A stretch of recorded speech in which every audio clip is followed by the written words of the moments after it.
Thanks, Rachel. It's beautiful. Et al. The rest of you, thank you. Wow, it's really coming down out there. I hope wherever you're watching from that you're in a good place, a safe place. There was a boy flying a kite on a misty day. The kite was invisible in the fog, and a passerby was wondering, how could that even be fun when the boy can't even see the kite? And so they asked, and the boy replied, well, I cannot see it, but I know something's tugging. Have you ever felt that tug?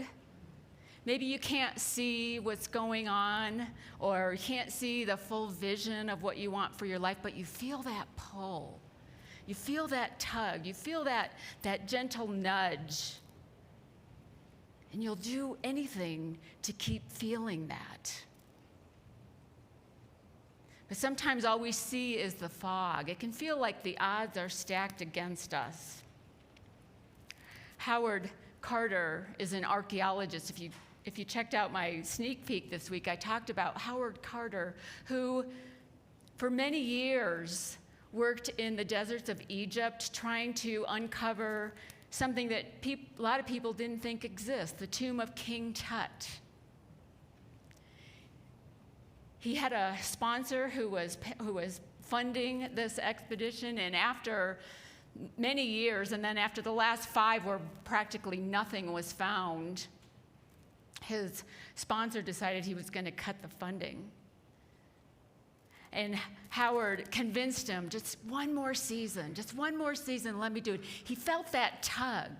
He couldn't see the kite in the fog, but he felt that tug, that pull on him, I know something's there.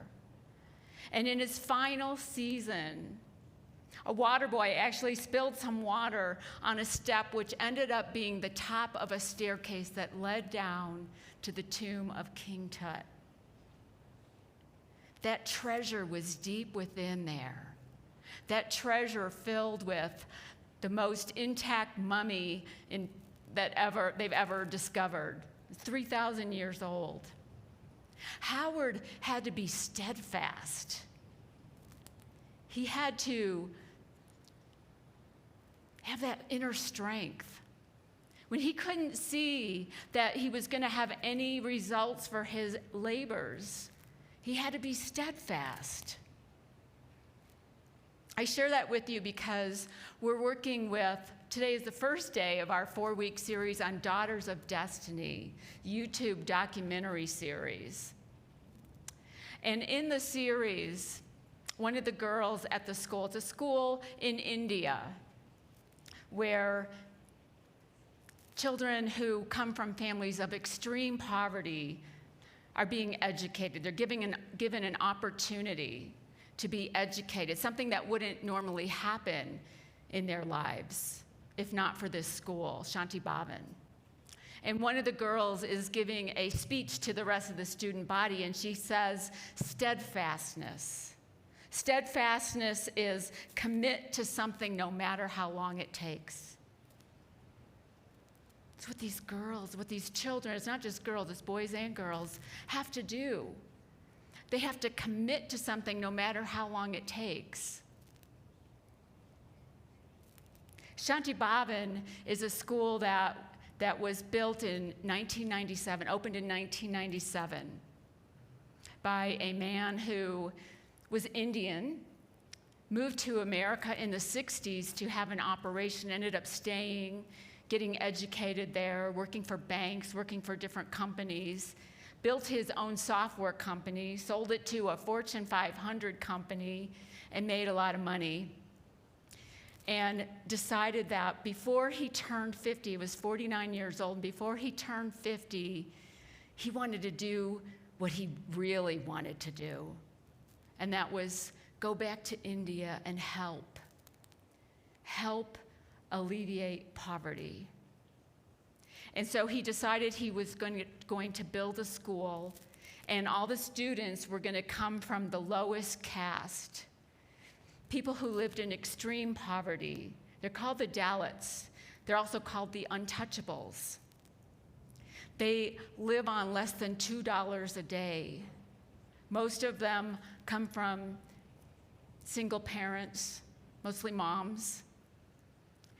And he wanted to give them an education because he believed that education is what is going to bring them out of this extreme poverty, what is going to break the cycle of generations of poverty.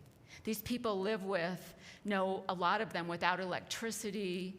They live in huts without floors, with just dirt floors, starving. And Dr. George, as he goes by, wanted to change that. He said these people live with the twin pressures of both prejudice, because the untouchables were people that nobody wanted to be near.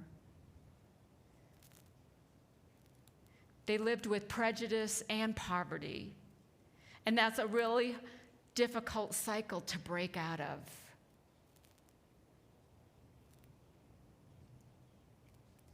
He says in the show, in the first episode, caste is not a God-given thing.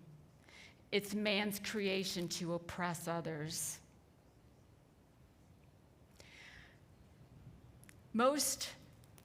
He says in the episode, most prosperity programs, or most programs that are trying to help the people of India, help them get a job, but it doesn't remove them from where they're living, from their environment. And so they can't break out of that cycle, that mindset, that consciousness of poverty. And so what he's doing that is different is it's a residency school. It's a school where children start at age 4, when they're still able to believe, when they're still able to hope, before they get bogged down with limitation and lack in their lives. And we see these moms dropping off their 4-year-olds on the first day of school, knowing that their 4-year-olds are going to be there for the next 17 years. That they're going to be there until they graduate from high school, and then they're going to go to college afterwards, hopefully. And they will get to come home twice a year for break, winter and summer. I can't even imagine what that must be like, or the strength it must take to let your 4-year-old be raised by someone else. He started with 120 students, ages 4 to 10, the school. And we see them, this film went over 7 years. It was filmed over 7 years, and we follow the lives of 5 girls. And we see them as they go home, lifting up in confidence, teaching their siblings what they've learned, teaching their parents what they've learned, having more assurance in who they are, starting to get to know their own value.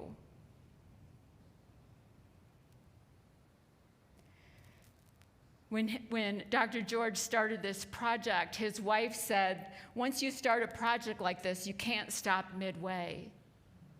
You have to be steadfast. You have to continue. Now, a lot of people thought he was stubborn. A lot of people thought that these untouchables, they don't have the innate abilities it takes to be educated. That's how much prejudice there is against them.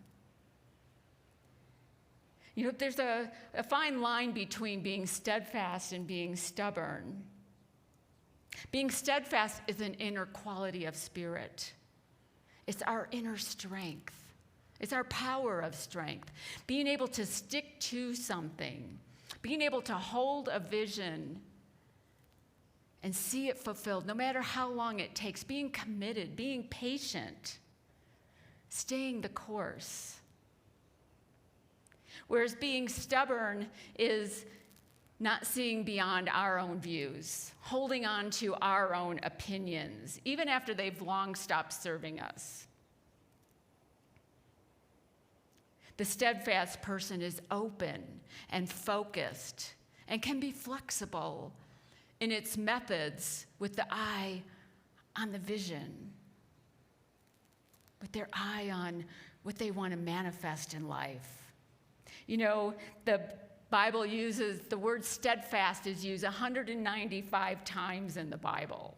It's not a word I typically find myself using at all, steadfast.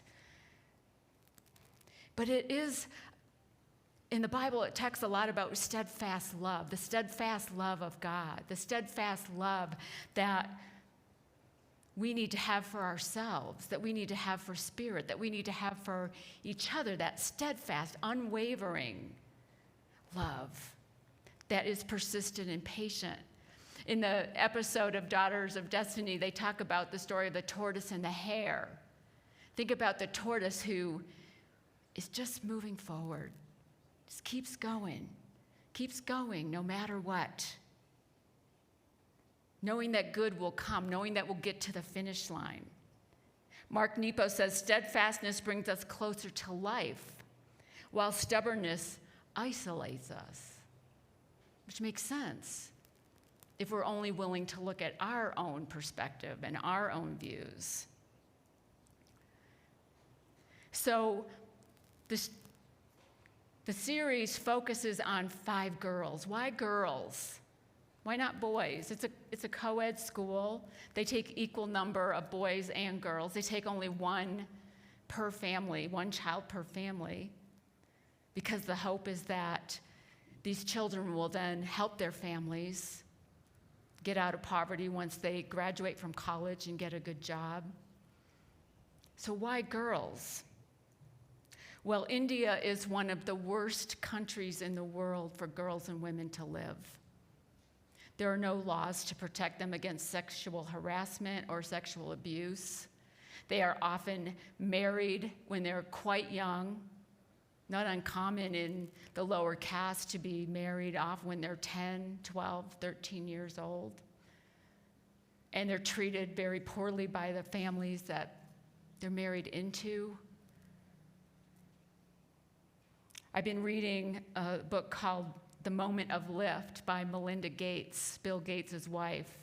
And she talks about her foundation and how she became a philanthropist and why they focus on helping women.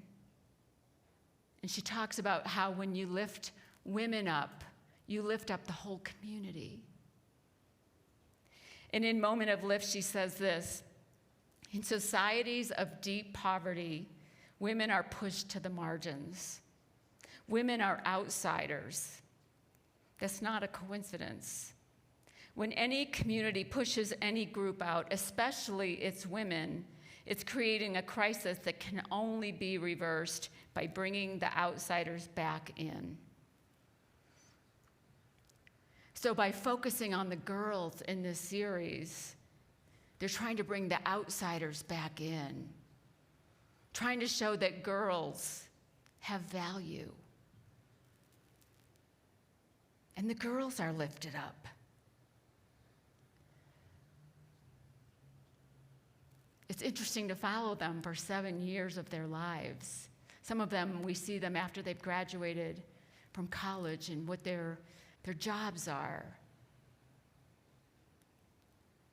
This is so in alignment with our teachings, with Unity teachings, which is why we chose this docuseries to focus on for these 4 weeks. Why we chose to do this for our small group program, so that you could discuss this with other people, so that you could have support on your spiritual journey. We're always inviting you to break open to new awareness, new ways of being, to expand our worldview, to be grateful for our blessings, to see our potential and overcome obstacles. And that's exactly what these girls need to do. Overcome the obstacles, both the perceived outside obstacles and the inner beliefs. And so by starting girls at 4 years old, they can start working with their consciousness. Start working on having them know that they have value. There's freedom in that. There's freedom when you can overcome your inner beliefs, those inner beliefs that hold you back, those inner beliefs of lack and limitation. There's freedom from thinking that the odds are stacked against you. And these children in India, born to the untouchables, the odds are definitely stacked against them. You know, most of us have challenges in life. We've had things that have challenged us, and the odds have seemed to be stacked against us in some form or another. I read an article that 60% of restaurants will fail in the first year, and 80% will fail in the first 3 years. About a third of all alcoholics will get sober and stay sober. Only a third. 50% of marriages fail in divorce, will end in divorce. And the overall chances of an obese woman obtaining a normal weight is 1 in 124. 1 in 210 for men. One place we have the advantage, ladies. So if you find yourself in any of these categories, it can seem like the odds are stacked against you. It can feel that way. It can feel like the storm's outside. That's all you see. But when you feel that tug, when you feel that pull, when you hear that still small voice saying, this way, try this, take a step forward. That spirit calling, that spirit knocking on your door. Few of us will answer that call. Few of us will overcome the obstacles. Many people will just give up, start blaming others, complaining about the system, or just not do anything and stay mediocre their whole lives. But those of us that answer the call, those of us that say yes, that feel that tug and know that there's something there, that we're to move in that direction, those of us will use those obstacles as fuel to grow. The invitation is always there. There's always obstacles. There's always something that we can use as fuel to help us grow.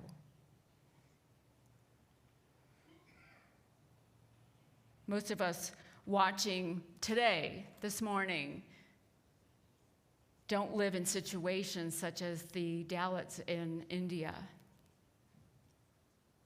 We are blessed. William Earl Cameron's a Unity minister. He says this in the great dramas of the Bible: if we are indeed the spiritual image and likeness of God, then it is our privilege, our responsibility, and our destiny to put the infinite nature and powers of God to work in our lives. Do you hear? That's our destiny to do that. Not that it's predetermined, but it's there for us if we choose to feel that pull on the string, to feel that kite, even when we can't see it. Each of these students in the series is given this opportunity. They're giving an opportunity to educate themselves, to lift their families up, to beat the odds, to break the cycles of generational poverty. It's a huge responsibility for children. It's huge. But what an opportunity to lift them up, to raise the mindset.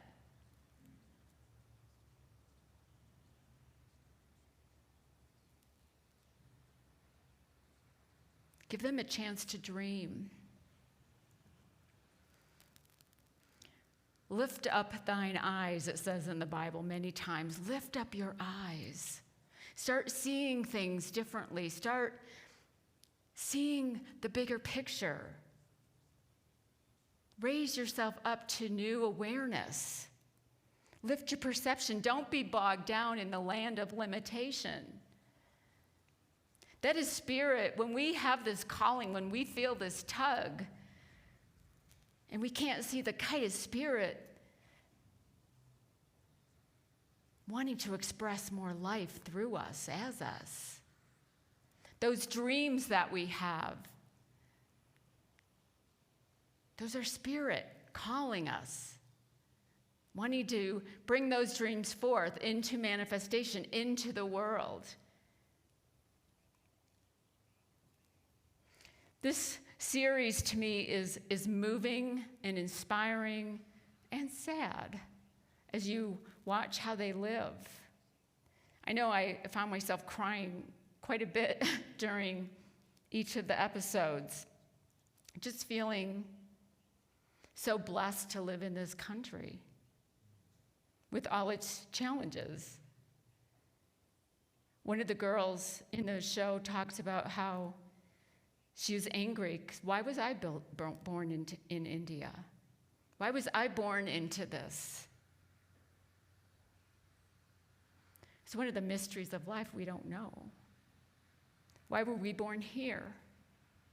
Why were we born into this body, into this community, and not as an untouchable in India? I feel extremely blessed and grateful and privileged as I've watched the series.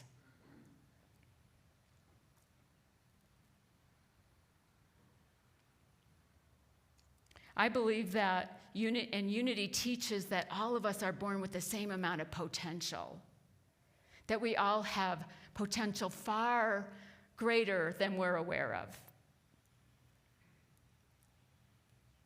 But most of us don't know that it's there. These children in India, when they arrive at Shanti Bhavan, they don't know that they have potential. They only know where they come from. They only know their families and the struggles.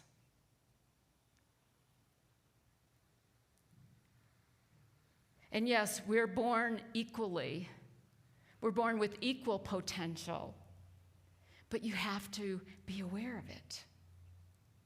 And that's what this school is doing, is making them aware of it, making them aware of their value.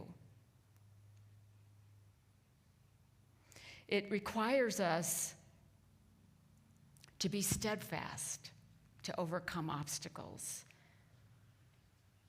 to overcome any unhealthy influences, beliefs, to live outside our culture and the way we've been raised. It requires us to use all of our powers. It requires the power of faith. We have to believe it's at least possible for it to become manifest. We have to use the power of strength, that steadfastness, stay the course. We have to use the power of release to release those beliefs that say, I'll never break out of this cycle. We have to use the power of power, take dominion, and the power of love to focus, to live the life of our dreams. It's not easy. It's not easy to be steadfast when there are storms going on around us, when there are obstacles to overcome. It's not easy. The perfectionist in me does not want to share this, but on February 1st, I got on the bathroom scale and was appalled that I had gained 8 pounds over COVID. Actually, it was probably more than that. I don't even know where I was when COVID started. I'd been too afraid to get on the scale. And so since February 1st, I've been counting calories and watching what I eat and being very conscious of my food and eating more slowly. It was hard. There were some weeks where the scale didn't budge, for 2 weeks. Like, what? I'm hungry. But in 13 weeks, I've lost 13 pounds. It took being steadfast.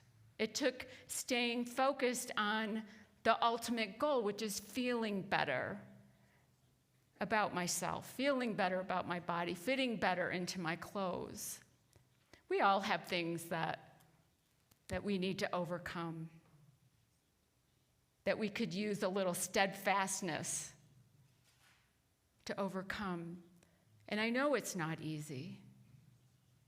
But when we have conviction, when we have a solid why we're doing it, it helps. It makes it a little easier to stay focused on that outcome. And we have to believe it's possible. Vera Dawson Tate was also a Unity minister, and she says, much will depend on how ready our mind is to accept our destiny of good. We have to get our mind ready before we undertake any kind of long-range goal. Get the consciousness first, then work on the outer. Work from the inside out. There's so many great stories in this series. There's a girl whose father didn't want her because she was a girl. Girls were considered not worthy.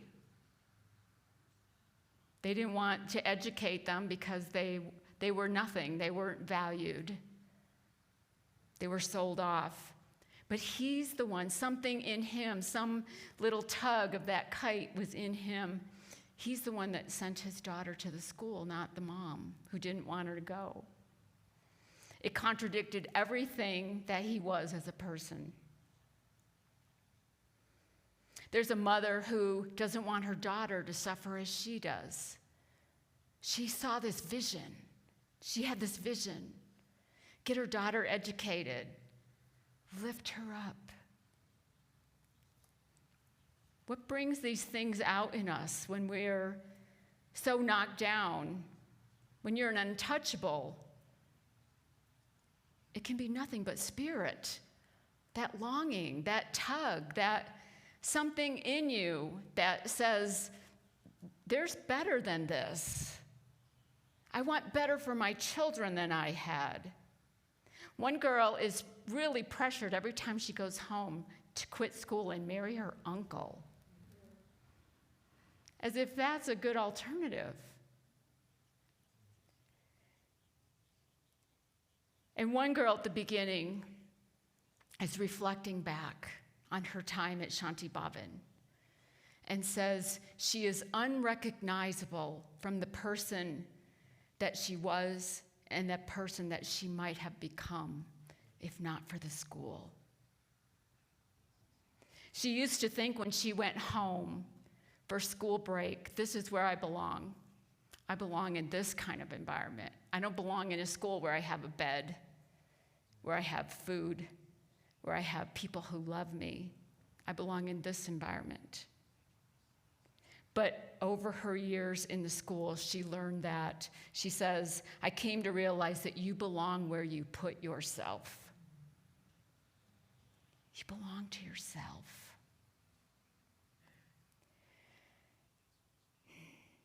I love this book by Melinda Gates, The Moment of Lift. She says this, a low self-image and oppressive social customs are inner and outer versions of the same force. But the link between the two give outsiders the key to change. If a girl can lift up her view of herself, she can start to change the culture that keeps her down. But this isn't something most girls can do on their own. They need support. The first defense against a culture that hates you is a person who loves you. Love is the most powerful and underused force for change in the world. You don't hear about it in policy discussions or political debates. But Mother Teresa, Albert Schweitzer, Mohandas Gandhi, Dorothy Day, Desmond Tutu, and Martin Luther King Jr. all did hard-headed, tough-minded work for social justice. And they all put the emphasis on love. On love. That's what these girls and the boys as well come out knowing, that they were loved, that they love themselves, that they have value, that they deserve a good life.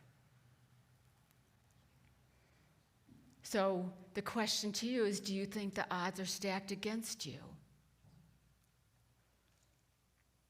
Are you steadfast in the vision you have for your life? Or are you stubbornly clinging to some idea or viewpoint that's no longer serving you? We're hopefully going to be offering Prosperity Plus One this summer. And what a great time to do this. We've had a year of being isolated. We've had a year of things being closed down, and things are opening up now. So why not start with a new vision for your life? And that's what Prosperity Plus is all about, this first one especially. Creating a vision for your life. This week, take a look at yourself. Take a look at your life and see, are you steadfastly holding on to a vision for yourself? Or where are you stubbornly clinging to viewpoints or opinions that don't serve you anymore? Isn't it time to break wide open to all the potential that's within us? To all the possibilities within us? All the possibilities around us for new freedom? I think it is. I want to lead us into a time of meditation now. So I invite you to take a deep breath. Remember, the breath is that flow of life. That breath, the Spirit is breathing for you. Gently close your eyes. In Genesis chapter 13, verses 14 and 15, it says, "Raise your eyes now and look from the place where you are, northward and southward and eastward and westward. For all the land that you see, I will give it to you and to your offspring forever." This was a voice deep within Abraham that he heard on top of the mountain, telling him to raise the possibilities in every direction. Raise your eyes to see them. Don't be bogged down in the land of limitation, in the land of lack and impossible dreams. Lift your eyes. Lift your mind. Lift your consciousness to see the opportunities, your longing, your dreams, our Spirit calling you to a more abundant life.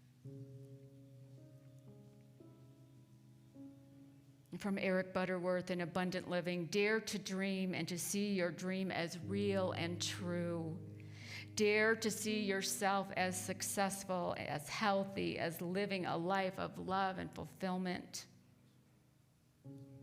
And with your patience and constant loving entertainment of the dream, with your steadfastness, you will see it come forth into manifestation.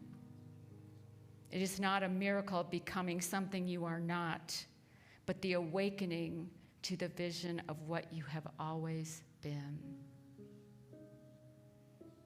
invite you to take this vision into the silence.